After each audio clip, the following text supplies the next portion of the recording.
There you are. Good. The real Anne Lister left us thousands of pages to sift through and decode in order to get a picture of what her life was like in the 1800s as a landowning lesbian. Gentlemanjack notoriously depicted this life with an accuracy unrivaled in television, in my opinion. But what did they leave out that might surprise you? Coming in at the fifth most shocking thing left out of the series, Mariana's jealousy wasn't new, nor was it totally unprompted on Anne Lister's part, because that's right, at one point, Anne Lister made up a whole-ass girlfriend to make Mariana jealous. The season 2 cheating shenanigans that take place at Lawton Hall when Anne Lister goes to visit Mariana during Christmas may or may not have taken place. From my perspective, the diaries do not make it clear that Anne Lister cheated on Anne Walker. In fact, to the contrary, Anne Lister in the diaries asserts that despite Mariana trying, she behaved with perfect propriety. However, Anne Lister had a habit of making the women she had relationships with jealous. It's almost crazy to think she decided to do this because it definitely wasn't necessary. I mean, Anne Lister was banging chicks left and right. Like, she had even more flirtatious liaisons. Like, there was plenty of real life women she could have used to make Mariana jealous. But for whatever reason, at some point in her relationship with Mariana, Anne Lister decided that she needed a secret weapon. And that secret weapon was Sarah Binns. That's right, Anne's George Glass was one Sarah Binns, a working class girl who served as her fictional mistress. Now, if you want to know where I got this information, I read both Helena Whitbread books and, of course, Female Fortune, which most of Gentlemanjack is based off of. All of these books are linked in the description. Our fourth shocking thing left out of Gentlemanjack involves how the show portrayed Anne Walker's moving into Shibdin Hall. They really emphasized how well Anne Walker fit in with Marian and Aunt Anne when she moves into Shibdin, which of course was true. Marian and Aunt Anne both preferred Anne Walker to Mariana and told Anne Lister as much. However, it was a surprise to me to learn that Anne Walker actually had a really difficult time when she moved into Shibdin. In an October 1835 entry, Anne Lister describes squabbles the two of them are having over servants and carriages. Anne Lister: she has a queer, stupid temper. We shall never continue long together. She said she should have gone over to Leeds today if she had had carriage and servant of her own. I quietly said she had 2 of each. I was very sorry I had prevented her. I said no more, but came upstairs, keeping my temper beautifully, as I must say for myself. I have always done to her. Oh, Anne Lister loves patting herself on her back in the diaries. I see there will be a struggle for the upper hand. I shall not give way, come what may. The thing the show did a great job of portraying was how Anne Lister really did mislead Anne Walker into thinking she was about to show her this amazing social life and introduce her to all these dope 1800s. When in reality, Anne Lister introduced her to pretty much nobody that mattered. On top of that, in letters to people like Lady Stewart, she's referring to Anne Walker as my little friend and kind of barely mentioning her. But it wasn't just this that upset Anne Walker. And it wasn't just the money Anne Lister was spending when they were traveling that bothered Anne Walker. Anne Walker at one point literally says to Anne Lister, "I'm afraid you'll ruin me," because Anne Lister was all up in Anne Walker's finances, pretty much using her like a cash machine to finance her coal schemes and like anything she saw worthy of spending money on. An entry from Monday, the 24th of August, 1835. A gave me 15 pounds tonight to pay George Naylor. She is afraid she shall not have enough for herself. Now, Anne Walker, for that time, was a rich She had money coming out the arse, as my friends in the UK put it. The fact that she thought it might all be spent can give you a little hint into exactly how much Anne Lister was taking from Anne Walker's pockets. And I can't say I blame her. Imagine being convinced to leave your awesome mansion for a less awesome mansion, less servants, less carriages, and oh yeah, all the social promises made to you were complete bullshit. Not to mention, your new SO is writing letters to friends practically describing you as that one. Of course, Anne Walker had some hesitations any sane person might have. Oh, right. Coming in at number 3, something that was extremely shocking to me when I first opened up the diaries, learning Anne Lister had had multiple relations with multiple sisters of Mariana's during and throughout their relationship. It is in 1816 that Mariana first begins being referenced in Anne Lister's diaries. It was Anne's girlfriend before Mariana, Isabella Norcliffe, affectionately known as Tib in the diaries and on the show, where she had her famous "I'm on the sauce" line, who introduced Anne Lister to Mariana Lawton. Now, in the 19th century, it was not uncommon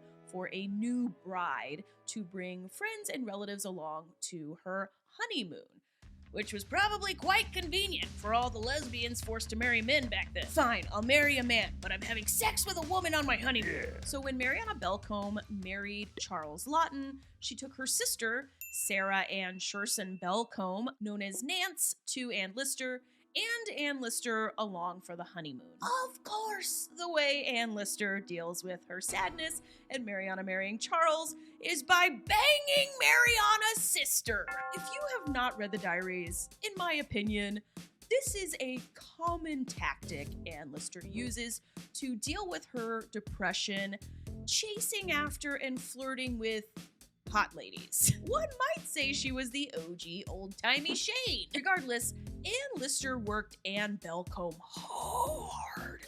It was a months-long endeavor, and by the time Anne Belcombe is on her way back from staying with Mariana at the Lawtons, she's passing by Shibdin Hall and choosing to stop there, and Anne Lister is convincing her that the reservations about whether it's wrong to go all the way in bed are nonsense, that the Bible only talks about gay male sex, doesn't say anything about lesbian sex. And Anne Belcombe's like, okay, I'll be an 1800s lesbian with you, in private of course. In her Friday, November 29th, 1816 entry, Anne Lister describes a moment in bed with Nance. I asked her if, after all this, their lovemaking, she would own being in love with me. She said no, she did not like the term, but clasped me in her arms.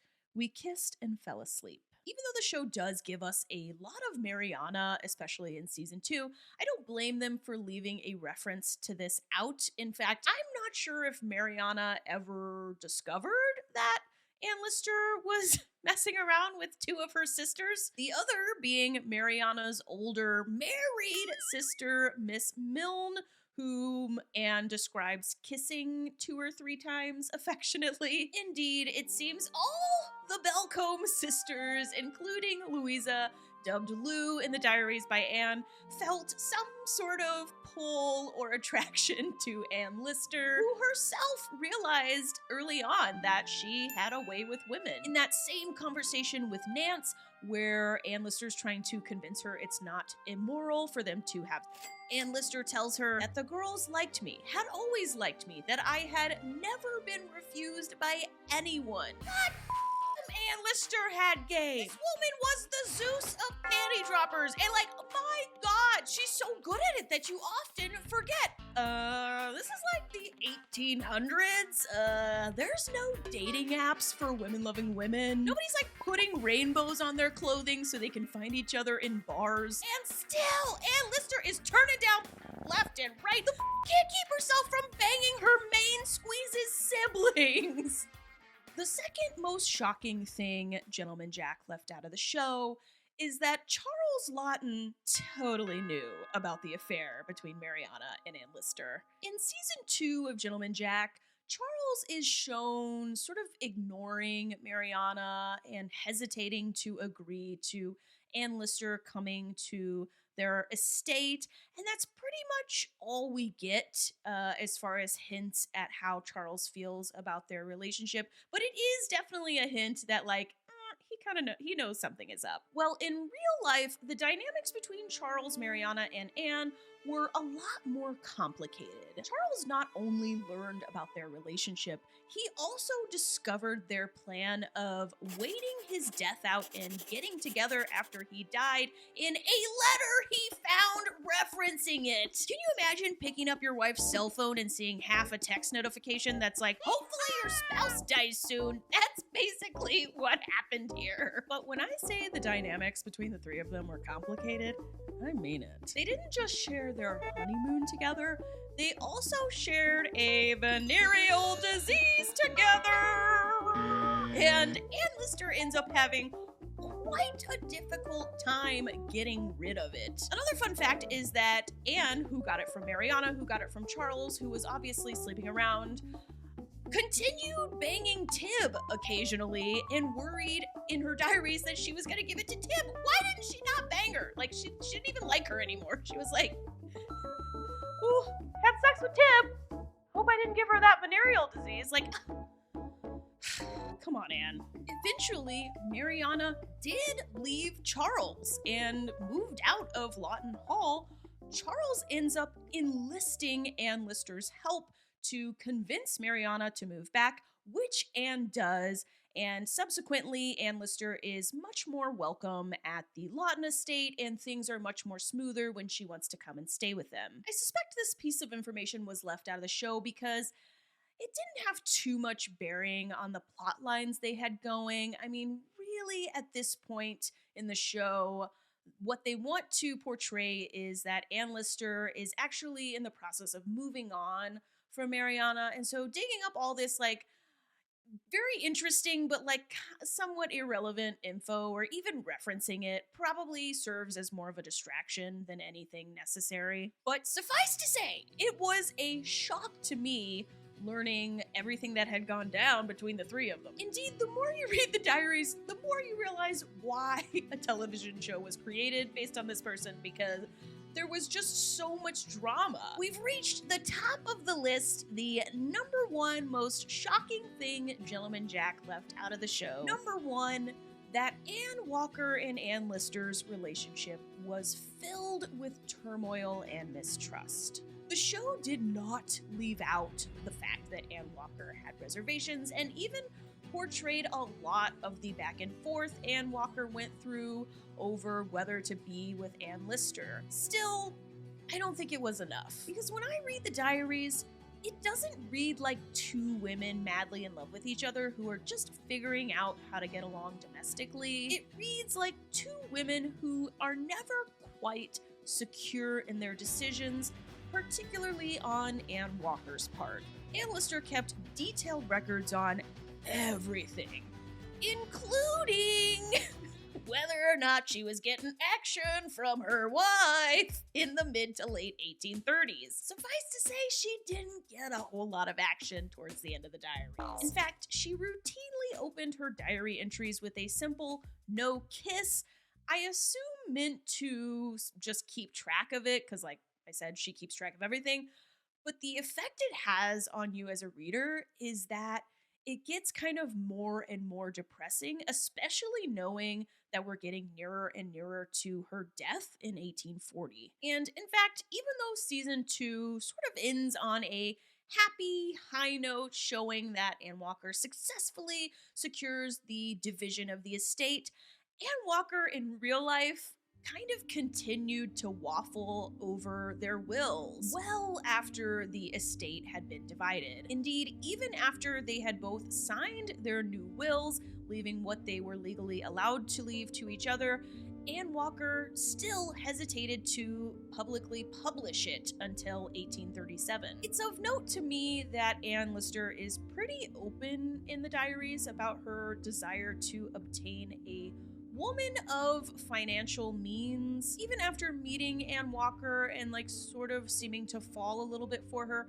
she still ends up referencing how much their incomes would be combined together, at a point that you would think she would be like a little less focused on that. Although, of course, the thing to remember here is that it was a completely different time and everything just operated at a different level. I have to say that I can't imagine this didn't play a factor in all of the arguments and fights they had over financial issues. There's just no possibility in my mind Anne Walker didn't at least have suspicions about Anne Lister's initial intentions. However, I don't want you to take this as some sort of blanket they didn't love each other statement. Absolutely not. They very much did love each other. You don't marry a bitch in the 1800s if there ain't some love involved. Know what I'm saying? And just as Anne Lister affectionately referred to Anne Walker as Adney in her diaries,